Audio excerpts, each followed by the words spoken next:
Hey O-fans, Sam here again with Olight Canada. Now, as we continue to celebrate the 15-year anniversary and continue to look forward to the anniversary flash sale, let's give a quick shout out to the Olight Warrior lineup of products. Now, for at least 10 of the last 15 years, Olight has been manufacturing the Warrior series in one form or another. In recent history, we have the Warrior X Turbo, which is great for long distances, the Warrior X3, which is a very modern tactical light. We also have the Warrior Mini 2, which is great to carry in the pocket.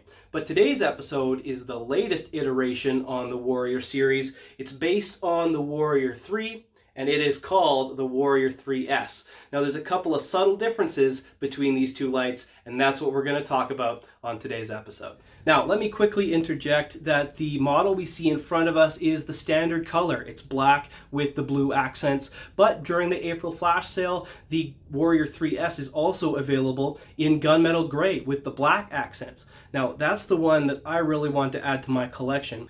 Now, the Warrior 3 as a model is quite new. It really is only a few months old. It represents a huge upgrade from the previous model, including an enhanced tail cap switch and side switch that incorporates the multi-indicator. And it's brighter than the previous model as well.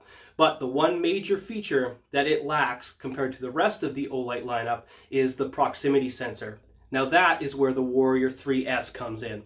As the most recent Olight model to incorporate the proximity sensor, we've done a really excellent job of fully integrating that proximity sensor so that it is only an added value and does not get in the way at all. Now, these lights being a tactical style of light, just based on their size, shape, and button configuration, regardless of your use case, these tactical lights are meant to be no nonsense, they're meant to be rough and ready, and you don't want the features to get in the way.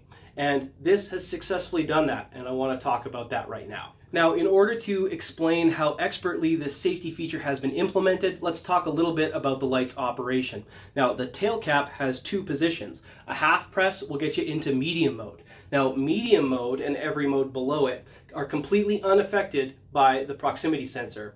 That sensor is only active when you get up into high mode or into turbo mode. Now, you can see as the light approaches a surface, it will dim itself back down to medium mode.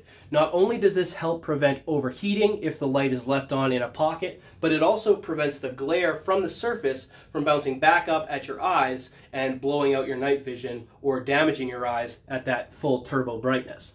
Now, preventing damage to your eyes is just one of the key advantages of this safety system, but the other key advantage is to prevent overheating. In the case of an accidental activation or a negligent activation or any situation where the light comes on when it really shouldn't.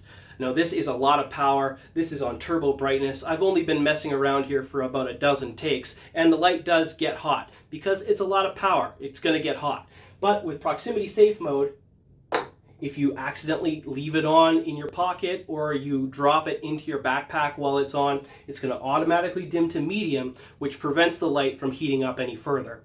An additional feature that's been built in is after the light has been in proximity safe mode for 60 seconds, the light turns itself off. So that prevents one accidental activation from burning a hole in your holster and perhaps leaving the light on for the duration of the battery life.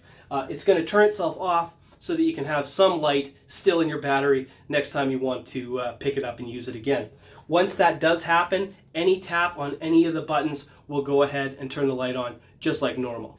Now, like I said earlier, on a tactical style light, you really don't want these features to get in the way, and that's why Olight has implemented an override to the proximity sensor. This can be really helpful if you're trying to look through glass, if you're trying to look out your window, or in heavy rain. That can also activate the sensor. So all you got to do is in high or turbo, once you get into proximity safe mode, all you got to do is double tap on the side switch, and that overrides the sensor. Now, for as long as the light stays on, you don't have to worry about the sensor. You can push it up against the glass, look through to the other side. You can go about your business as usual, change your modes, do whatever you need to. As long as the light stays on, that proximity sensor is not active. However, once you turn the light off, that proximity sensor is active again, ready to prevent any accidental activations once your light is put in your pocket.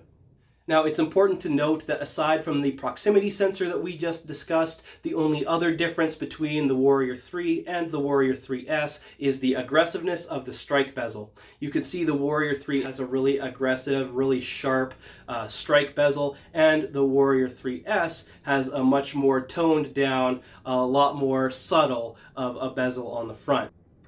This one is more likely to tear up your pockets a little bit, but this one, with the presence of the proximity sensor and the slightly toned down strike bezel, this thing would be very comfortable to carry and very safe to carry in your front right pocket.